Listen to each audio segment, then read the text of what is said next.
I'm learning from you two too. You just have this ability to just allow a person to feel really comfortable. I feel like I've known you both for like 10 years. I feel like you're friends. Aww.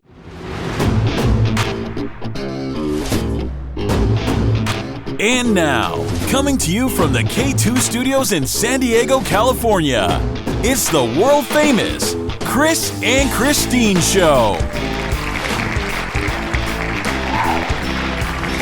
Hey, what's happening, everybody? How are you doing today? Thank you for listening. I am Chris. And I'm Christine, and welcome to episode 79 of the Chris and Christine Show. Yes, 79. We're just one episode closer to the great 100. I know. We are like 21 episodes to go. What are you going to do when we hit the big 100? I don't know. I haven't thought about that. I haven't thought that far ahead, but that's how I roll usually. You know, and I was kind of thinking about this as we get closer to the big 2-year anniversary mark this summer. Imagine that. We've been podcasting for a full 2 years. Well, almost. Not quite. This summer. I know. And it'll be like episode 104. In theory, yes. Depending on leap years and weeks off and things like that. Yeah, good point. Maybe 105. So I think that you should give me a gift for our 100th episode. Oh, not just a thank you for being here? No, I think you should give me a money tree of $100 bills. Sure, why not? Hey, money bags. Listeners, if you want to give Christine a $100 bill tree, she would really appreciate that. I would really like that. I like things that are in quantities. Like, you know, you could even give me 100 single $1 bills. I would be fine with that. Hundreds of things. I love that. You could give me 100 kisses, 100 compliments. We should make it the 100 show for Chris to do nice things for Christine. Well, you know, we'll work on that. It's all work in progress. You know, we shoot for the dreams and see what happens, you know, later on. So, but enough of that fun stuff. What has been going on in your world this week, Christine? Well, I am very excited that starting tomorrow or today when the episode airs is the kickoff of my birthday week. Happy birthday to you. Aww. Christine's turning 21. I claim my age. It's my last week right now of my 30s. I'm hitting the big 40. 40 next goodness. week. I know. I'm so excited, actually. You know, most people are like, oh, I'm turning 40. And, you know, we were talking about this on the way to lunch.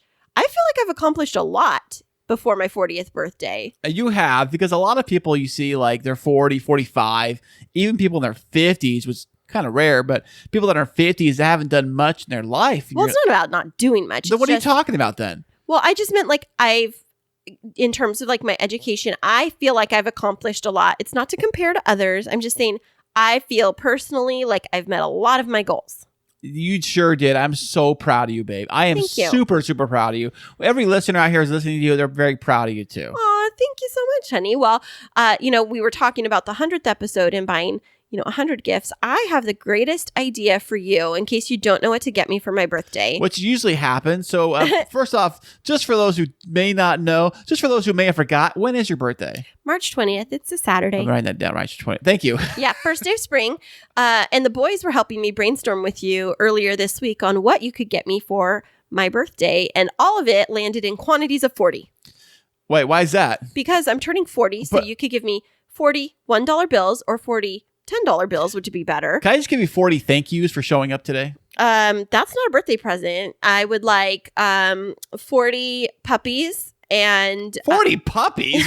What are this? 101 Dalmatians? Yes, 40 puppies, and I would like 40 gift cards to go on a shopping spree, and I would like 40 vacations and 40 days of never having to do the dishes or laundry. But you know what? You know what? I mean, some people play the lottery. Christine just asks for wishes. It's almost the same thing. I mean, you throw it out there, and you just count for the stars. You know, it's like every time I get a lottery ticket, I always like go daydreaming, you know, like I know you do. All these crazy things. I'm like, oh, if I ever win the lottery, I'm going to buy this house. I'm going to buy that house. I'm going to pay off. This is true. I'm going to pay off every single house on my street to pay off their mortgage. I know. I promise you that. But that's the funny thing is you only are friendly with two of our neighbors. So the fact that you'd want to pay off everybody's mortgage and you don't even know them, That's hilarious to But me. if you win like $100 million, and what's it to you? You know, like well, it's just wouldn't you want to pay off all of your friends' mortgages first before just like randomly in your neighborhood? maybe, you know, I would, but I just think it'd be super cool because we live in a super tight little small community. Like our neighborhood is very small. There's only 6 houses in our neighborhood, and I'm thinking it's only 6 houses, 6 mortgages. So I mean, if you win $100 million, that's not too bad. Yeah, speaking of small neighborhoods, something pretty traumatic happened to me earlier this week when you had left What? for work. Yeah. What happened?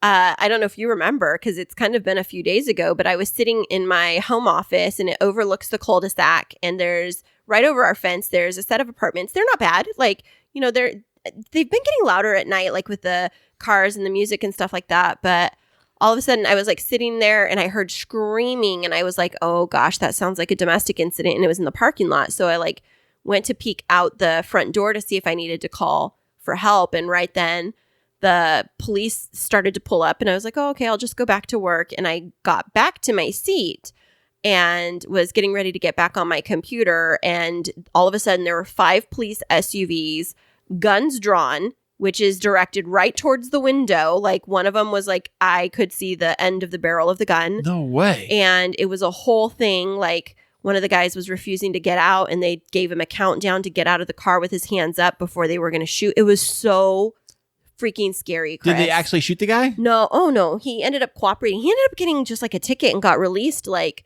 30 minutes later. But his male passenger that was with him got arrested. Oh. And apparently there was a female because they were interviewing her and she looked pretty shaken up. But I'm guessing it was maybe the passenger causing the issue, not the driver.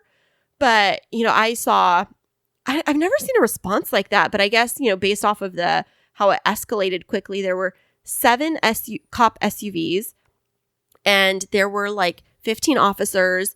And then they did this thing, like after they had the guy get out of the car, hands up and back up to them with no sudden movements. And they got the other guy out of the car. Then they went like, it was one officer in front. There was another officer behind him holding his shoulder and one behind him, kind of like they were walking in a chain of 5. The officers were? Yeah, they had their arms on one shoulder and they had their hands on their gun and they were walking in like a single line. I've never seen that before. I've never seen that either. And it was like, I think I got it on video. I'm not going to post it because I told Christine, videotape this. She said this is going down outside the window. I said, get your phone out, videotape it. And if anything goes wrong, the news is going to be all over that. Yeah. And I was just like, I was concerned for the people in the car, like make good choices. I think you could even hear me on the video going, make good choices, make good choices. And then when the officers were going up to the car, I was like, oh gosh, please be safe, please be safe. And I was just like, it rattled me pretty bad. It was like, I know things like that happen. I've never seen it so close. And I know that sounds like a very privileged thing because I know there's a lot of people that see violence like that on a daily basis. But for me, we live in a good neighborhood. And it just was kind of startling that like that would happen right next door. And especially in daylight. Right. What's funny is that people think, well, I live in a gated community or I live in this X amount, whatever neighborhood it may be in. But the criminals, they can get to wherever you're at too. And things can happen no matter what part of town you're in. Right. And we're not saying they were criminals, but there was obviously an incident, some kind of an aggressive fight of some kind. It's funny. In the police department headquarters is like literally not even 1 mile away from here. Right. It's like right down the street is where the headquarters of the police department is. So yeah. But they were very nice. Like I was watching how they were interacting and I videoed for a few minutes after because, I'm huge about, justice and ensuring that there's no police misconduct. And I was watching and seeing how they interacted with the individual and they, were, even though they like handcuffed him, there wasn't any excessive force. They were talking with the gentleman and asking him questions, giving him space so they weren't like right up in his space. So you're saying they didn't push him to the ground and shoot him in the back? Like the news tries to portray it? We're not going to get into that today, but it's very startling and it was a very difficult situation. And especially as today is the 1-year anniversary of the death of Breonna Taylor. And so, yeah, it definitely was a heavy week in terms of that. But yeah, I mean, other than that, I I've had a pretty good week in terms of work. Well, tell us stuff. right now about your school stuff and your work stuff. I'm very excited to hear.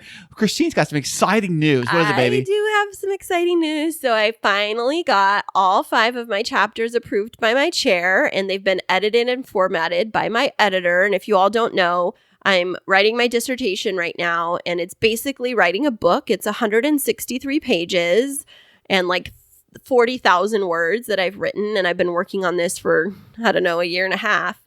And I finally got the green light to get everything formatted. My chair is doing one more revision before I send out the final document next Friday at the latest to my committee to review for my defense on the 30th. And then you will be completely done? All done? Well, yes-ish. I mean, I have 4 more classes after that. Like, I have to sit for... Wait a second. You have 4 more classes after you already take care of your dissertation? Well, because my dissertation is kind of like a separate class. So I have my dissertation, and we don't actually do our dissertation work during our classwork. And so what I did last night and the night before, because I've been just in a zone when it comes to productivity, is I got all of my assignments done for the remainder of the semester and got them turned in last night, because this week officially kicks off spring break for my university. Woohoo! Fantastic. That is awesome. So I finished up my schooling 6 weeks before the semester is out. So I just have to sit in class and participate and do one little exercise in class, and then I'm done. So the last 4 days of class, is it like when you're in high school and you got like, it's just after finals, it's the last week of school and the teacher just puts on movies in the classroom? Oh no. I mean, we're learning all the way to the end. Our last class, we are going to do a little celebration because that's officially our last class of the program. And so I think that we're going to like talk through some of our, I mean, a party in college or in graduate school is different, where we're like sharing our leadership philosophies and our learnings from the program and stuff like that. But it's still like a culminating session. And the most amazing thing is the professor I have this semester for my last class is my very first professor I had in the program. And she was the one that, you know, I was so nervous going to USC, feeling like I just maybe wasn't good enough and things like that. And she's the one that really helped me feel like I belonged there. And so to be able to start and end the program with her is very exciting.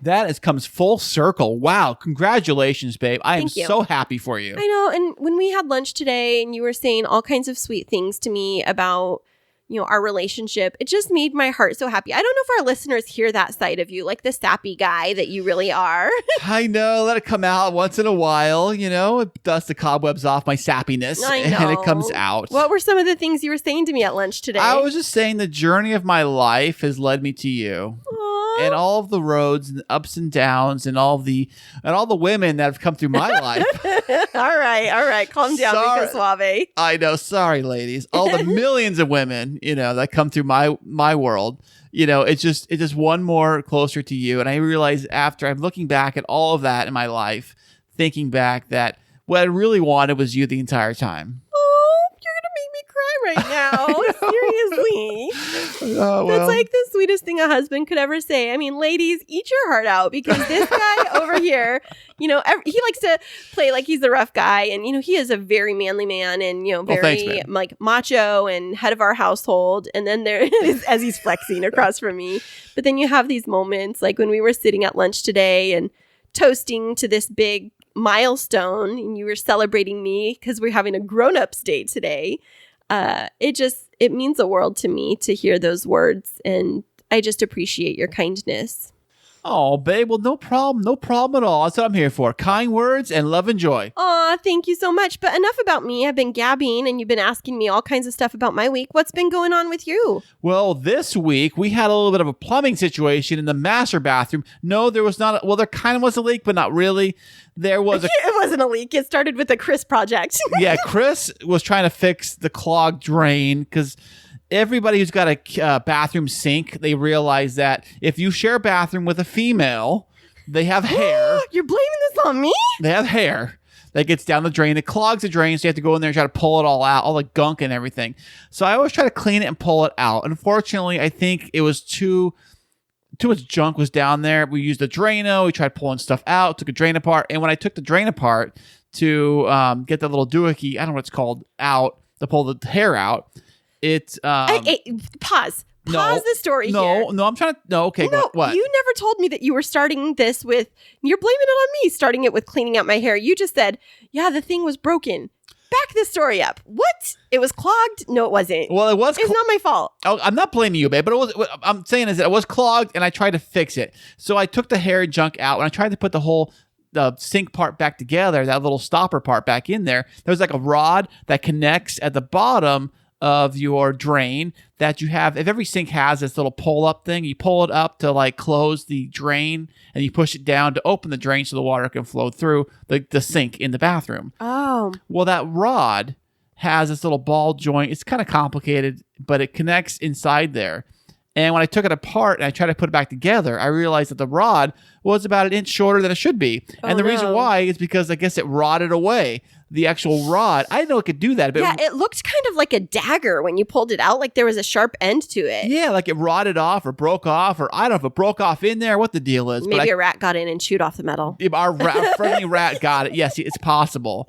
So I tried putting the thing back together, and I couldn't put it back together, so we had to make the executive decision. Okay, pause. Slow it down. No, I'm not pausing. Before your executive decision, how did that all go down when you couldn't fix it? Tell our listeners. A lot of bad words coming out of my mouth and a lot of slamming tools and stuff.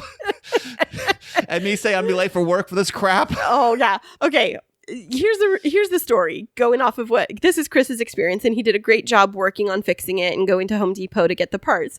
But as he went into he was in my office, and as he was like chatting with me, and he was like, okay, I'm going to go fix this or whatever you said. I was like, okay, close my door and close the bedroom door before you go, because I know I'm going to hear cussing and I'm going onto a Zoom call. That's right. And you were like, okay. And it was almost as if because you knew that you'd close the doors and because you knew that I knew you were going to like have an expression of emotions, that you like amplified it just so I could hear it with all the doors closed. I did. I was so upset. I was pissed. Why is this not working? Why is that working? I can't figure this thing out. It's not working. And I'm like so frustrated. And guess I'm going to have to call into work sick today. I know. Figure this thing out. What am I going to do? The house is breaking down. I know. I said, call a plumber. I'll figure this out. So Christine graciously called the plumber, and the plumber came out to the house. I scheduled with the plumber, and I said, honey, they're going to come at 1:00 tomorrow. And what did you say? That's too late. I can't have that. That's not good enough. That's not good enough. That's not good enough. We need this fixed right now. So he called SVM Plumbing here in San Diego, and I'm on the phone with him. And what did you say, Chris, as I'm talking? I'm like, okay, so you're going to come out at 1 tomorrow. What were you like whispering into my ear? Or not even whispering, like aggressively? I don't even remember. I was so full of rage. I don't even remember what the problem was. Can you come sooner? Can you come sooner? Like, you're going to be home tonight. Can you come sooner? Right. Like, I'll have to go to work, but you're going to be here. Someone's going to physically be here. So I don't see what the problem is. You know, we can have this fixed up and whatever the problem. And, you know, you cut the pipe out and you replace the piping and you replace that little downspout part. Plus you replace that drain part. You replace a whole bunch of stuff you replaced. Yeah. And it was reasonably quick. I think it took him like 30 to 45 minutes. Super, super nice guy. And then, you know what he did? I didn't tell you this, is he walked. I know we've had an inspection lately, but I told him about our water issues and he walked through and then he said to me, have you guys considered repiping your house? And I was like, oh, I don't know. And so we did a little walkthrough, and then he was telling me about how we could update our piping in a way that would eliminate any future issues in terms of like water damage, but it would cost us $10,000 to $15,000. Oh. That's not including the repair of the drywall in the areas they'd have to cut out. Like when they did the one pipe over the kitchen and they rerouted it, they'd be doing that through the whole house. Gosh. And running the pipes through the interior instead of like all these old kind of decrepit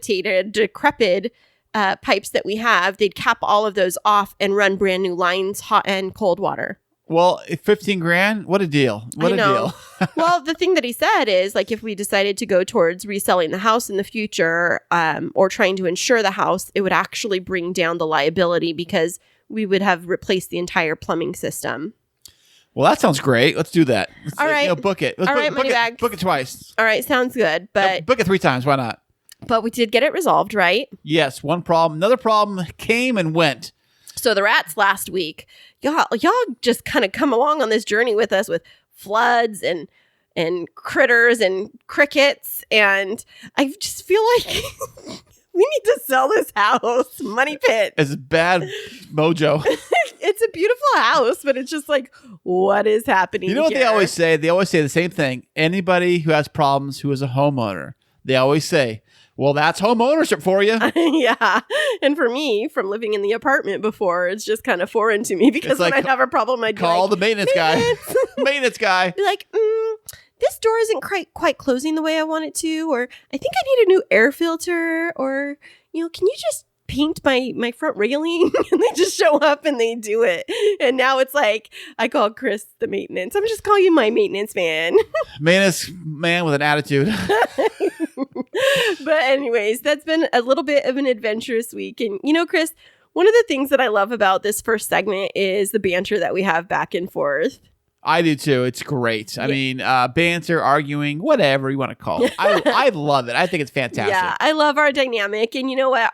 Our special VIP guest this week had a little comment about that. And he is coming to us from our first international type of interview, not just Canada, but from across the pond. And we are going to hear back from him right after this. Hey there, K2 crew. We love having you as our loyal listeners. To keep up to date with what's happening behind the scenes, check us out on social media. Yeah, you can find us on Instagram and Twitter. And don't forget to follow our Facebook page. Yeah, tag us in your favorite fun stories, and guess what? You might just end up on the show. Ooh.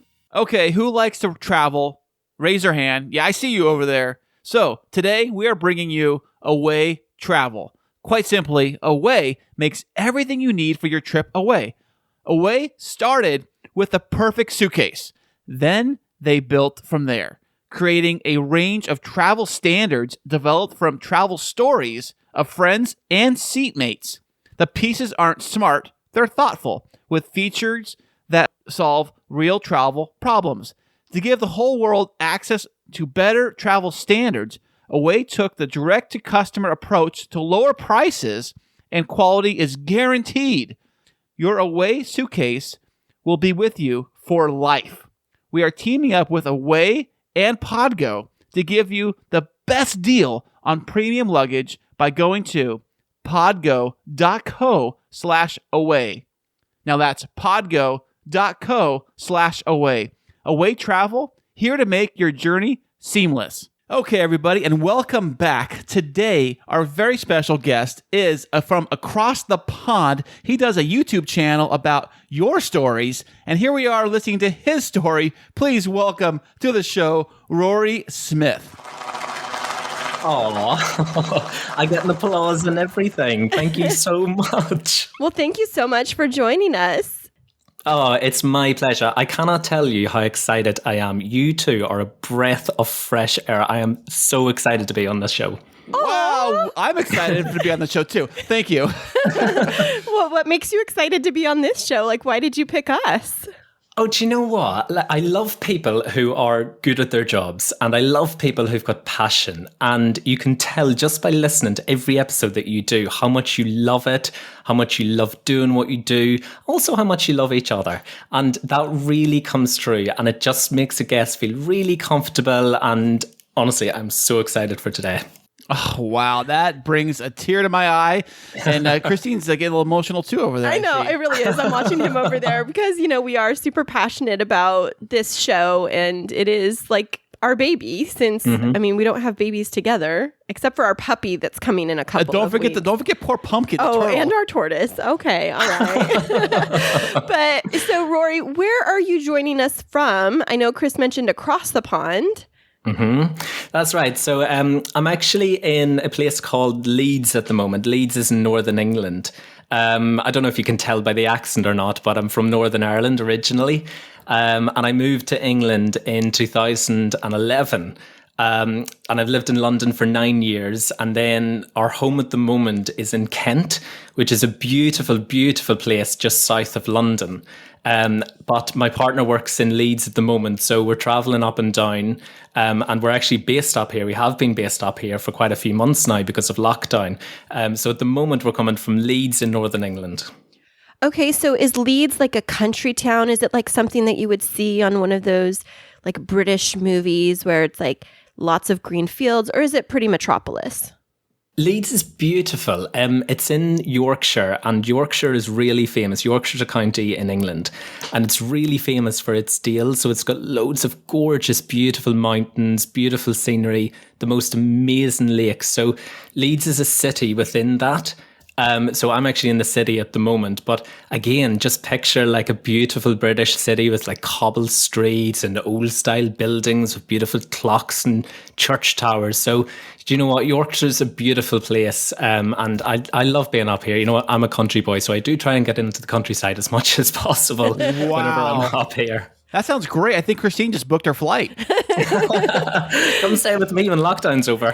No, I am. I think the term is an Anglophile. Like I watch all the the British shows, and I was a Downton Abbey fan, and all of those types of things. And Bridgerton has been my thing recently. And so when you talk about that, I think of the scenes that I've seen played out on the big screen. But I honestly have never been in person to any part of the UK. Now, is it similar or different from how you grew up in Ireland? That's a good question, actually. It is quite culturally different, I would say. Northern Ireland is part of the United Kingdom, which is England, Wales, Scotland, and Northern Ireland. And then you've got the Republic of Ireland, which was south of me back home. But where I grew up in Northern Ireland was a beautiful, beautiful little village. It was just at the foot of these really famous mountains in Northern Ireland called the Mourne Mountains. So that's Mourne. And they're super famous mountains. The highest peak in Northern Ireland is actually within those. And my life in the countryside was just, a typical country farmer child, just running around hay bales and driving tractors and getting muddy. So that was my experience in Northern Ireland. And then I made the move to England in 2011, and I moved to London. So that to me was a bit of a culture shock. I'm going to be honest about that. So, Rory, what do you guys farm in Ireland? What's a big crop you guys do? So we had a hobby farm, so it wasn't like a professional farm where you're selling crops or selling animals. Right. It was more of a hobby farm, but we did do potatoes, classic.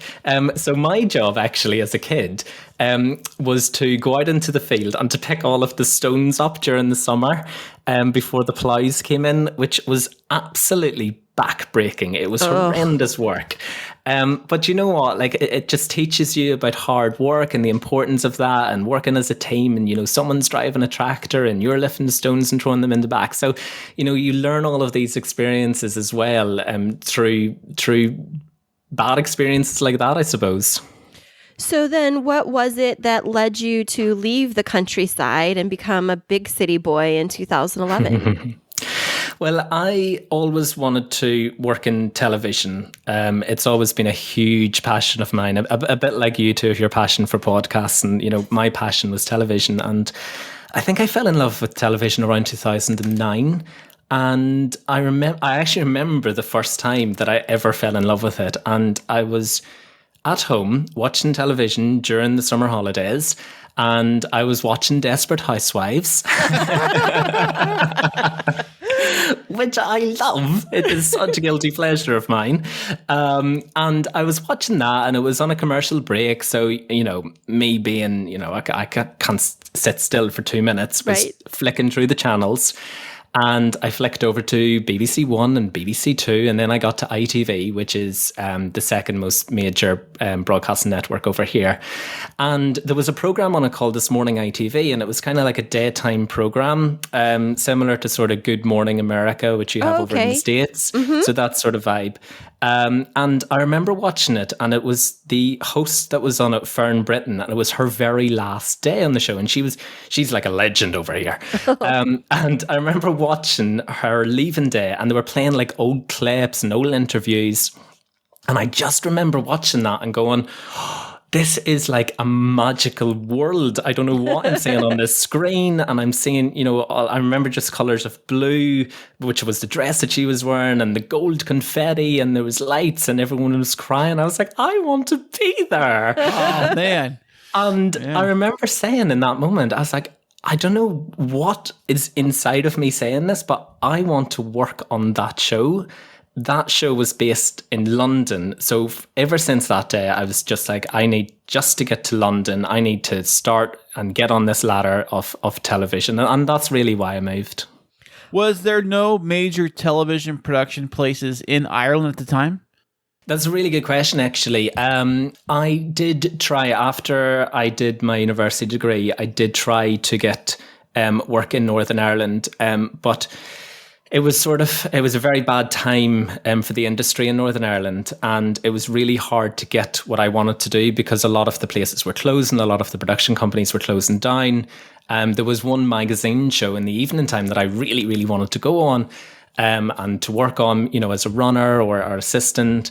But I was just getting my toe into the door of that place, and then it shut down. So with everything closing down around me, I just felt like I needed to get to London. And even if I came back to Northern Ireland, at least I would have the experience. But I stayed in London ever since. Oh, wow. So did you make it to the show that you were wanting to, or did your dreams shift once you got to the big city? Well, so I did a journalism course in college for 3 years. And then I came back home after that. This was 2014 at this stage. And I came back home and I worked on local television in Northern Ireland for about 6 months. And this was a very, very small channel. It was, it went out on the internet around the bus stations and train stations in the local area. So when I say small, think super small. And I just felt like after a while that I did everything that I could do there. And I just wanted to get back to London. I just loved London too much. I missed the city life. And this is from a country boy talking. And I just wanted to get back there. And I just felt an urge to go back. So after 6 months, I packed up and I moved back to London. And I asked This Morning ITV, which was the company that we were talking about, if I could have a job. They said that they can give me 2 weeks work experience. So I went off and I did 2 weeks free work experience. And I worked my backside off. I mean, if you think that I worked hard gathering stones, you have no idea how I made a cup of tea, let me tell you. Really? Well, now explain hard work for those that might not know. So it was about being the first one in the office. It was about, and this is the very initial stages of getting on the ladder. And it was just being there, very first opening of that door. And it was being the last one to leave. And it was just going that extra mile to make sure that you could just do everything in your power to make something happen. I remember one time I was sent to Selfridges on Oxford Street in London. And this was to collect a bracelet that was for a woman's leaving party. So I went off and I was like, yeah, of course. It was a Friday evening. I was like, yeah, I'm going to collect it. So off I went to Selfridges and I went up to the counter of the jewellery store and I said, I'm here to collect a bracelet for ITV. And they says, yeah, of course. Here it is. I handed it over. I handed over the card, the company card, but it got declined. No. Oh, man. What'd you do? Well, they said that there's like 50p short in it, which was ridiculous. But I think there was a limit of that day of how much you can spend. Right. And they said, well, you need 50 pence more. I was like, I don't have my wallet with me. I didn't think to bring money with me. So what do you do when you're in the middle of Selfridges? You're 1 week into your work experience in London. You gotta beg. So I walked around Selfridges asking the customers if they could give me 50p. I got 20p from one person and I got £1 from another person and I made my 50p and I went back to the office and I told them this story. Of course, they were mortified. I didn't care. And they said, you're one to keep. Oh, wow. Congratulations. That's fantastic. Now, I am trying to wrap my head around this. What's the equivalent of 50 pence? Like, I don't know the exchange rates. Is it like... Oh, that's a good question. Okay, I'm going to have to look it up. Chris, you ask the next question. Now I'm curious. Okay. Well, so they hired you on, and then after that, how long were you there? So I was there in total just short of 4 years. So from there, I got a job as a freelance researcher, a freelance runner. And then from there, I got full-time employment as a researcher. I worked in the interactive team, which was looking at all of the social media comments coming through. I worked in the features team, which was making videos. I worked in the fashion teams. I worked in the makeup teams. I worked in the travel teams. I booked the cars. And then I became an assistant producer. And then I eventually got to produce the show. And then I became a news journalist on the show as well. So I sort of worked myself up through the ranks, and I stayed there up to 4 years. Yeah, it was just short of 4 years. Oh, wow. Wow, fantastic. So you're actually on air broadcasting too? Like actually in front of camera? No, not in that show. So I left there about 2 years ago. 2018 was when I first left, and then I went back for a few freelance shifts until 2019. So I officially left in January 2020. So I'm not working there anymore.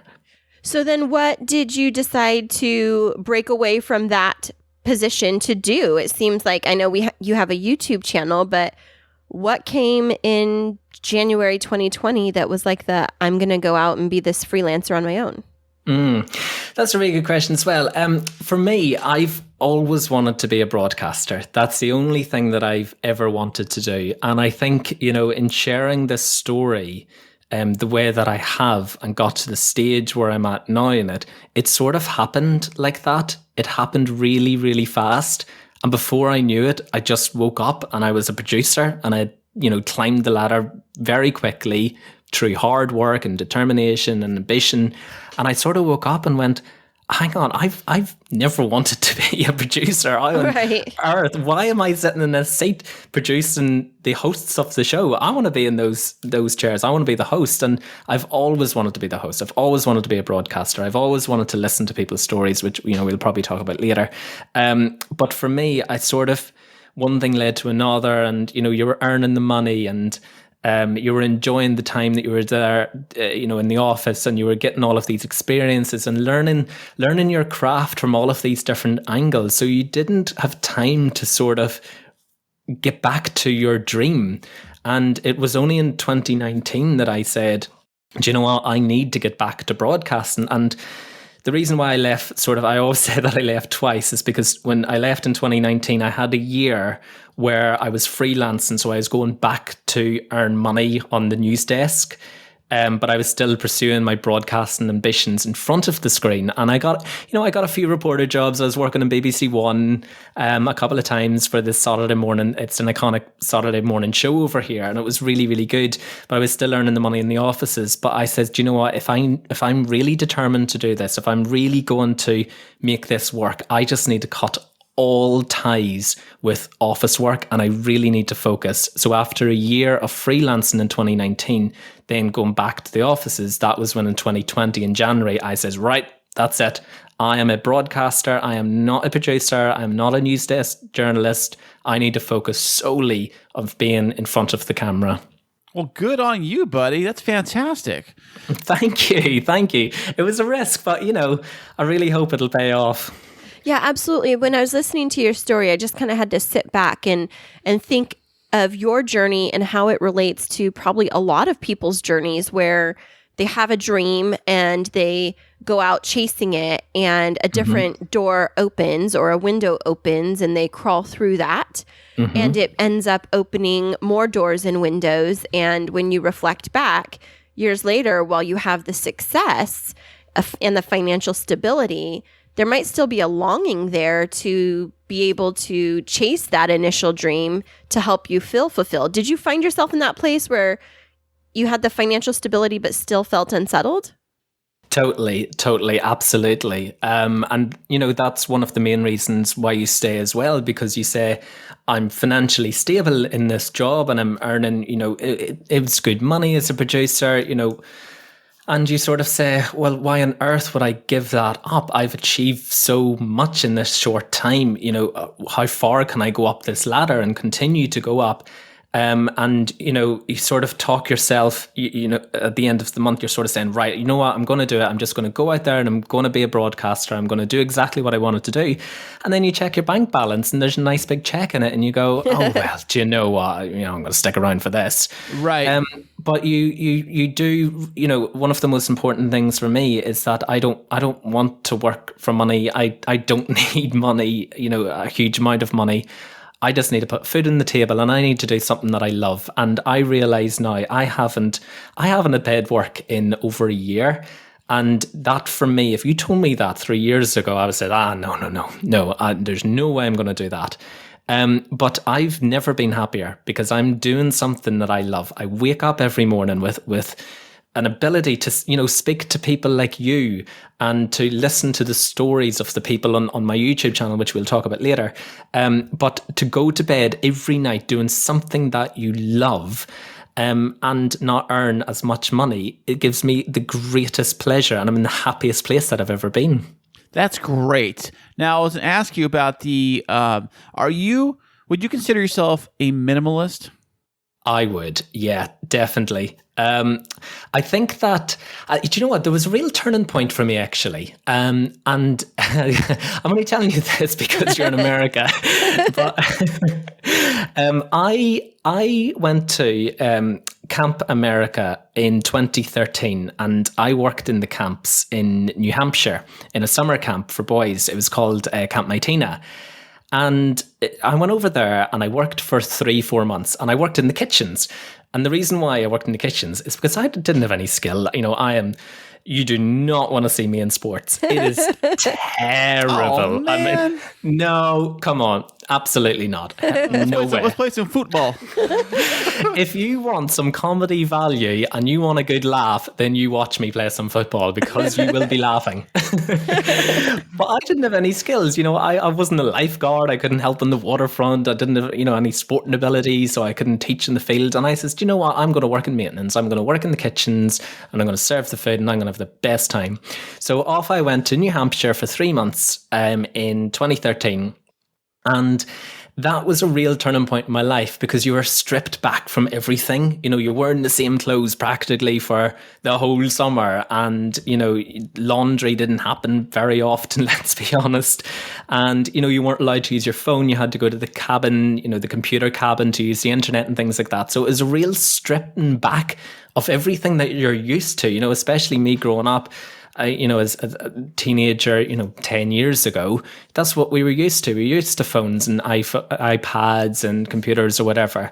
So to be able to go into practically the woods and to spend time on a lake for 3 hours just talking, and to light a campfire, and to build up relationships and communication, and just to strip everything back was a huge turning point in my life. And I think ever since then, I find the most comfort in nature and just the really things that really matter. And I think, for all of us during lockdown as well, we've been stripped back from everything. Everyone has. So, you realize the most important things. And for me, that's family, that's friends, that's having people around in your backyard for a barbecue and a campfire and good country music and good food. And, that's the most important things to me. Absolutely. Now, in listening to your story, it sounds like you are a person that really values connection, like interpersonal relationships and connections. Is that pretty accurate to say? Absolutely. Yeah, 100%. So then that leads me to ask, is that a big component of the reason why you developed your YouTube series? Because after watching some of the videos, it's really about connection and drawing out stories with others. Totally. You're absolutely right. And it's interesting that you say interpersonal skills as well, because obviously that is talking and listening. Now, a lot of people prefer to talk than to listen.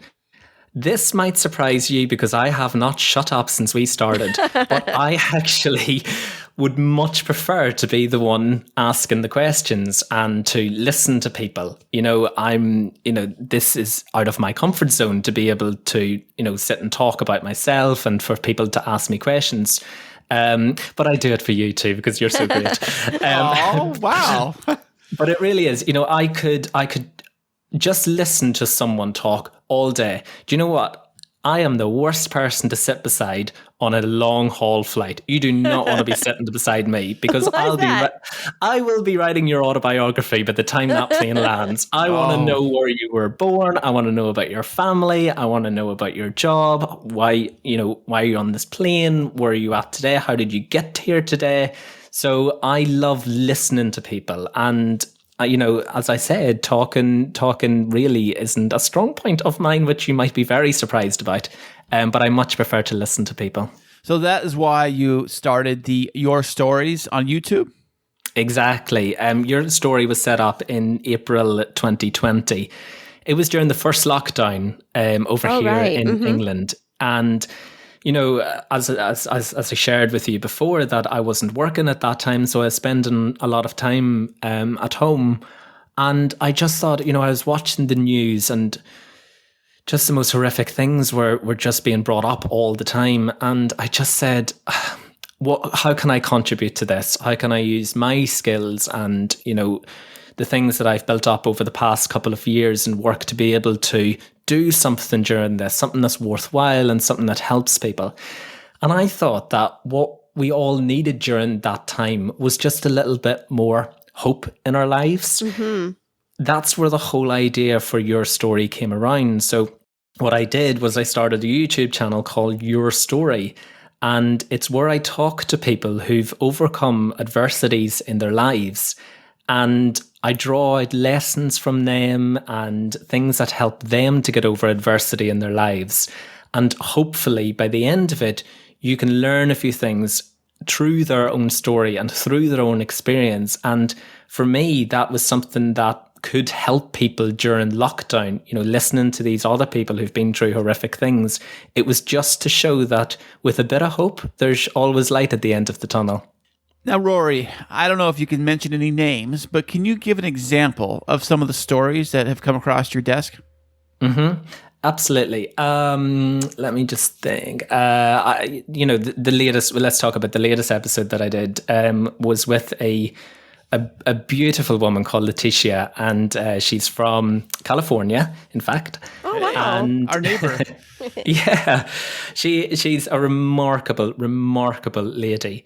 And she was at her family's Christmas Eve party around 12, 13 years ago. And unfortunately, someone came into the house and they killed 9 of her family members. Oh, my word. Which was just horrific. And it included her mum, her dad, her 2 brothers, her 2 sisters, her brothers-in-laws and a nephew. And it was just horrific story. And it's very hard for someone like Letitia to go back and share something like that. So I see my job as just a person that's between Letitia and the audience and the people that she wants to speak to. So I, talk to Letitia about her story and the things that she's been through. And then what I try to do is try to find out how she overcomes something like this. And you see this shift during the interview, which is just so beautiful, of how someone like this can get over something like that. And she talks about hope, and she talks about family, and she talks about prayer and faith and all these wonderful things that can help her through something like this. And she's in one of the most beautiful spaces now. She set up this wonderful website called Letitia's Hope. And she inspires other people, and she wants to give more hope into the world. So out of this very dark and tragic event, here's a woman who's taken that and turning it into something positive to help other people. Mm-hmm. And it's meeting truly, truly inspirational people like that just makes this whole thing worthwhile for me. Well, it sounds like in your interviews, you're partly listening and partly analyzing to look for themes. And based off of that, are there any themes that you've seen that have popped up across multiple interviews that you think would empower others when they're trying to overcome adversity? Mm-hmm. That's a really good question. I think going back to Letitia's one, it is hope, and it's a hope and a knowing and an understanding that things can get better. If you know that there's light at the end of the tunnel, if you can feel that that's going to happen, even if it's not today or not next week or next month, most of the people that I've talked to have said that they've clung on to something to know that tomorrow's a better day, to know that there'll be something in the future that will help them out of this. There'll be a time when they'll laugh again. There'll be a time when they can share lovely memories again. So it was just, even though you might be in a very, very dark space, as most of the people who I've talked to over the past year have been, it's a real hope that things will get better. I think that's a theme that I've seen. Now, being that it happened, you started your show during the middle of the pandemic. Has the pandemic been a focal point for some of these stories? No, I've tried to defer away from the pandemic. I think that we are so inundated with it. I think our news channels are full to the brim of it. I think that every time we turn on the news or we turn on the television or we open our social media, we constantly see it. And of course it needs to be spoken about. But I think that sometimes, and I've even found this for myself, it can just get a little bit too much. Oh, yeah. Sometimes if you absorb that all the time. So I tried to not bring up the pandemic. I tried to make this about the people that I talk to, about their story, whether that happened a year ago or 10 years ago or 15 years ago or more in some cases, and to make it about them and how they overcome it rather than the current time. But I think that there's lots of lessons in there from these people that you can use in life today to get through this pandemic. Right, and I don't know what the lockdown status is over there, but over here we're still locked down. Well, kind of. They shift back and forth. What's open, what's closed, and they close one, and they open another, and go back and forth, back and forth. My sister happens to be out of work. She hasn't worked a day since the very beginning of the pandemic. Right in March 2020. And both of them aren't working, and I'm sure there's a lot of stories like that, at least around here, and we have our homeless problem keeps growing because people can't pay their rents, their mortgage, and they're on the street. And it's very tragic. But I could see how shifting the focus off of what's so present can also help equip individuals with some skills. I feel like in my own personal life, if I'm going through a problem and I'm just looking at that problem, sometimes it's hard to step back and find the tools to make my way through it. But when a friend shares their story of how they overcame something similar, then I'm like, oh, well, that gives me hope I'm going to get through. And maybe one of their strategies or ideas or coping mechanisms might be something that could help me. Have you heard stories like that of people that subscribe to your YouTube channel? Yeah, totally. One of the most powerful interviews that I did was with a man called Ian McNichols, and he is from England, and he's a male domestic abuse survivor. And I noticed during the pandemic that this interview just continuously got more and more hits. Now, this might be something that, if you're looking at hits, you're saying, oh, this is good. But actually, I didn't see it that way. I saw as, why is this domestic abuse video getting more hits than anything else through a pandemic? Is there people that are reaching out to look at other domestic abuse videos on YouTube? And what I saw was there was so many comments of people saying, I've been in a situation like this, and I've now been able to open up about it and to talk about it and to go back to watch other videos now of other people talking out about it and how helpful this is. I've seen so many comments. I think there's over 600 comments in this video of people who've been through the exact same thing. And, I've full control over what comments gets published and what comments don't. And there's been a few times where I've had to report a few comments to the police, unfortunately, in England, because I just feared for these people's safety. Absolutely. How's that work? I didn't know you could even do that. Yeah, so there's on all of my videos, I like complete control over the comments, and the reason why is mainly to protect my guests. I don't want them reading things or harmful things Right. against them on my platform. That is not what my platform is about. My platform is there to give hope to other people. And, people who write negative things are just not welcome on it. And my guests don't need to read that. My audiences certainly don't need to read that. So I have to sift through them, and I do it almost every morning now. I just check in and see the new comments. Listen, over 95% of the comments are so positive, and people saying how wonderful these people are and thank you for sharing your story. And I've been in positions like this myself. But there have been a few times, particularly on this one, where people have been reaching out for help. And, I'm not a trained professional, so I can't help these people. That's not my job. But what I can do is I can defer them on to professionals or send them links to helplines of people who can help. So it's very interesting, this perspective around the hits coming higher on the videos around domestic violence during the pandemic. And I know Chris and I are kind of motioning to each other about how we've had conversations about how that's been escalating amidst the lockdown. And I could see how people might be searching that out more and looking for resources. And that's really incredible that based off of your comments, you could actually direct some support locally for victims of that. Yeah, absolutely. And, that's something that I never expected to do really when I first set this up. And, it's other things as well. Like, I've seen quite an increase in the ones surrounding addiction as well. Oh, right.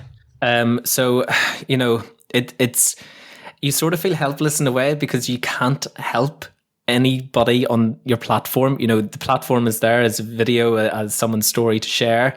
And, the comments that people leave are there to build up a community. And you can see that by the replies as well, that some people reply and say, I've been in exactly the same situation, but I've seen a theme throughout lockdown. And, you feel totally helpless. But, all I can do really is just continue to get these people's stories out.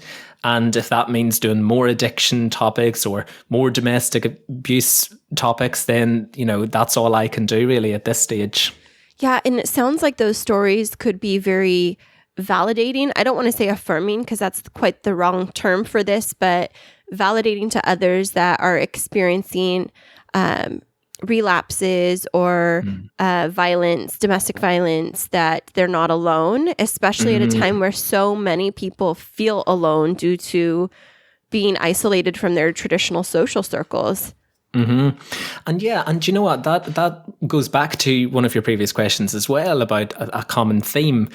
With all of these people are now, the guests on my show are now in a position that they're able to share their stories. They've built up, as you've said, the tools and what they need to overcome these adversities in their lives.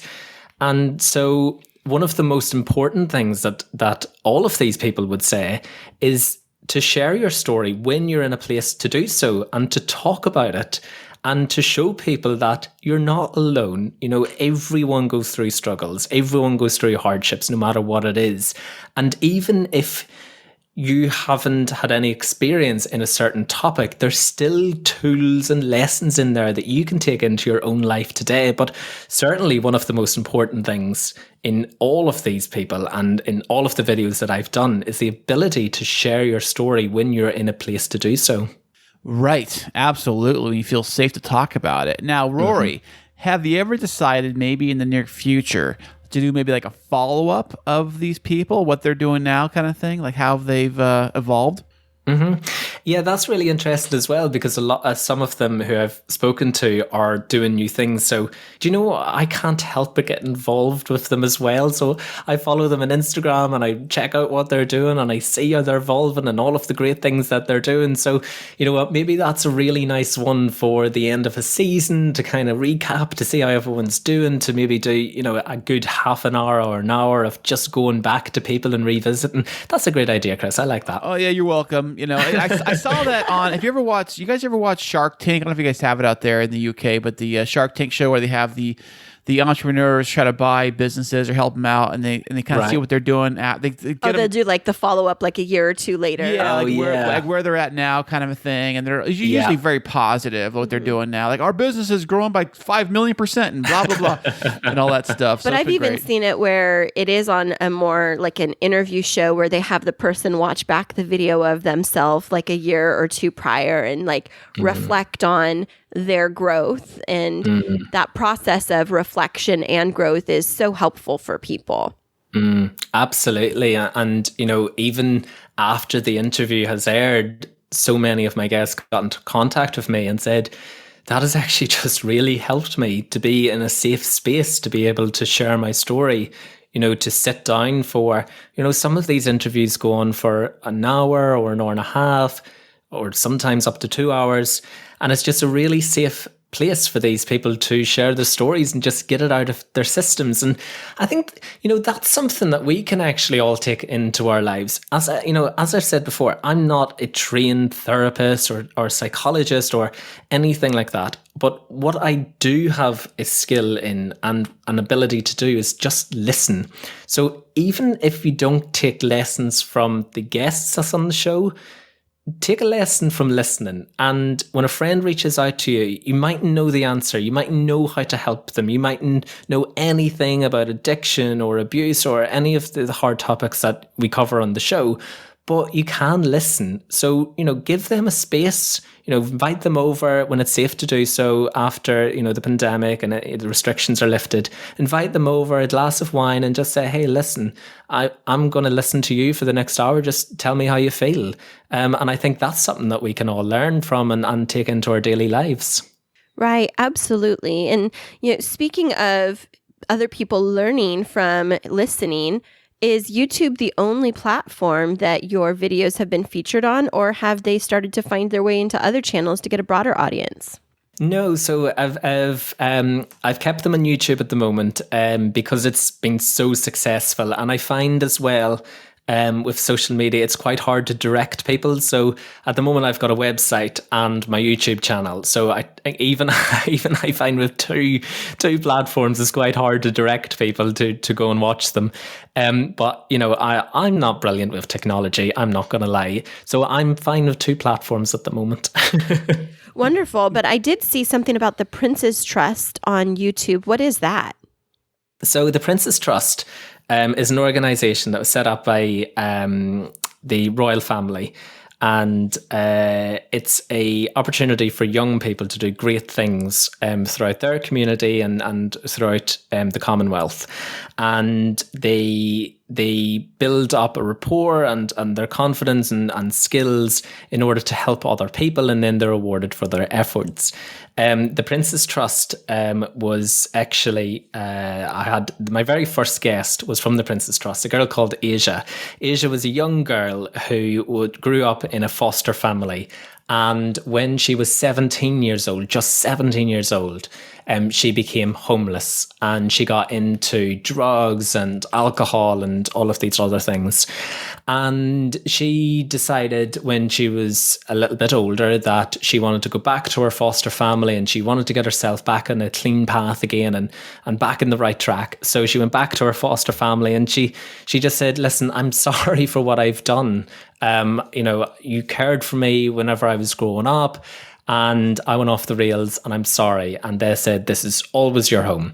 And now she is doing really good things to help other people in that position, and she has won an award at the Prince's Trust Awards. I think that was about 2 years ago now. So to link up with these organizations such as the Prince's Trust or maybe the British Skin Foundation, when I did a facial disfigurement topic on the show, it does get your story out there a little bit further. In fact, the domestic abuse one, which we talked about with Ian, is actually featured on a police website over here in England. Wow. So if you go into the domestic abuse section, they have this video and this interview. So yeah, these other platforms that are over here in England and across the world as well really help to just get those stories out. Listen, it's not about me. It's not about the views that I get, but it is about getting these people's stories out. These guests have stories to tell. These guests have lessons to share. And hopefully the audience who watch it can take some of the lessons from them. So, any little helps really. Well, I do have one more question that I am dying to know, because you do love to interview.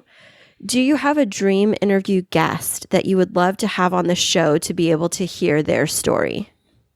Wow, that's a good question. My dream interview guest of all time would be Oprah Winfrey. Yes, I knew it. Okay, but why? Yeah. Why?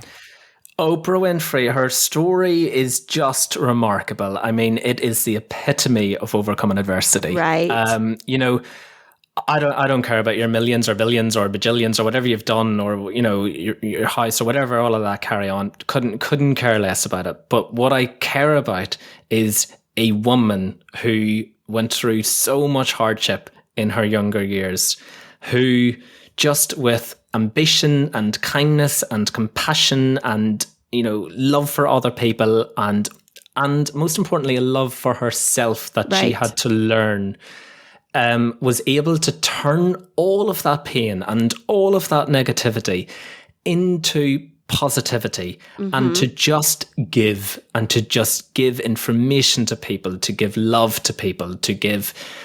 She has helped so many people throughout her career. So I would just love to sit down with her and ask her about, how have you overcome adversity? What is the tools that you have done to get in the position that you are today? And when I say position that you're in today, as I said, I don't mean about your successes. I mean the person that you are. I mean how compassionate you are. How did you learn all of this? So absolutely, my dream guest of all time would be Oprah Winfrey. Well, it does sound... Well, why don't you give her a call there? Do you have her number? Hold on, I do. It's my favorite. Consider Oprah. Not to name drop. Oh, Lady O. But it does sound like one of the things that I've heard surfacing across your interviews is that the individuals that you interact with and whose stories you're able to surface do have this commonality of like pulling themselves up by their bootstraps and figuring out how to make something of themselves despite encountering whatever type of obstacle they faced, and doing it with joy, hope, and vitality. And so, Oprah's story, Chris is looking at me like, I don't really know her story, and, overcoming a childhood of abuse. And then like your passion and your dream about broadcasting, making her way into the television industry, and then transitioning into her show where she did similar things to you, telling other stories, but not just for the shock and awe factor, but really for people to know the real person. And I think that's a really unique approach to interviewing. I would like to think that Chris and I attempt to do that in our interviews. We try. We try. You do. You make your guests feel really, really comfortable. And one of the most important things is to listen, and you do that so well. And I'm learning from you two too. You just have this ability to just allow a person to feel really comfortable. I feel like I've known you both for like 10 years. I feel like you're friends. Aww. And I feel like you're just listening to every single word, and that's just a beautiful, beautiful quality to have. Well, thank you so much for those kind words, Rory. And we've loved watching your videos on your YouTube channel. But where can our listeners find you and connect with you through social media and YouTube?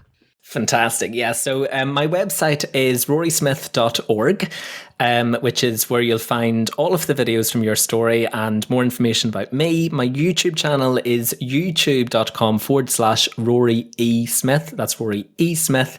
That goes the same for all of my socials. So Instagram is Rory E. Smith and Twitter is also Rory E. Smith. Fantastic. Well, we so appreciate you staying up late for us because it's a completely different time there and it's lunchtime for us here. And, whenever we make our way across the pond, we're going to have to sit down and have a wonderful dinner and conversation. And a cup of tea. Oh, absolutely. I cannot tell you how much I would love that. Oh, wonderful. And if you make your way back over here to California and sunny San Diego, you just look us up and we would love to hang out with you. We'll have some fish tacos. Brilliant. I'm up for that. Fish tacos and also lots of sun lotion, please. I'm Irish. There you go. Awesome. Well, thanks so much, Rory. Thank you, guys. I really enjoyed that. Thank you so much to both of you. You're awesome. The Podbreed Network is strictly for the small podcasts that are up and coming in the vast world of podcasting. Podbreed is made up of many diverse podcasts coming together to achieve the same goal of being the best damn podcast network on the planet. Find out more at podbreed.com. Well, that was a super interesting interview, Chris. And one of the things that I loved that Rory was mentioning is about how he loves to use stories in his reporting. And it makes me think of a recent interview that we watched on TV just this past weekend that included a couple from the UK. Are you talking about the what's his name? The Harry and Meghan Markle? Yeah. Yeah, the Oprah interview? Yeah. It's funny. I reached out to Harry the other day. He because we text all the time. And he said that he felt so bad, like ripping on the Queen and all that in the interview. But he didn't. It was the royal family. He didn't rip on the Queen. He said they're very close. I know. I was just kidding. I don't talk to Harry. My goodness. Yeah. But I was thinking about how that was a really great interview that got into the story of overcoming adversity.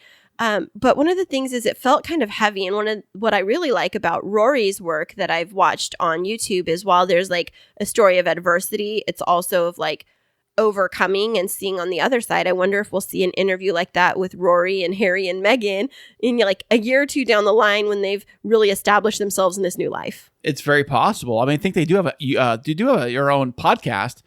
Yeah. They started. I don't know how far they got with it. I think I only saw one episode back in December. So I don't know. Well, welcome to the podcasting community, Harry. And if you need any Meghan. help or any tips for any of that stuff, Harry and Meghan, you can follow me at Podtastic Audio. Right. And even though we know you've got Spotify behind you, we've got tips that they don't. Right.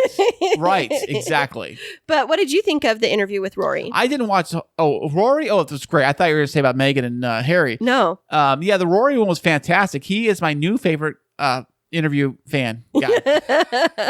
Yeah, it is so fun when we have people on our show that are also fans of our show. That's crazy to think about. I know. Because we thought we started this thing as like a stupid little like podcast for fun. Not stupid. Well, I'm just not saying stupid. I'm just saying like we just started this little funsy little thing we were going to start off with, like thinking that nobody would even listen or even like this show. Well, you did. I had high hopes for us. Oh, thanks, because babe. I know how exciting and exhilarating and fun you are to listen to. And I know how exciting you are to listen to. Oh, thank you. You know, I listen to it at work, and I always listen just to hear your voice in my truck when I'm driving it. Because I miss you at work, and I play the podcast just to hear you.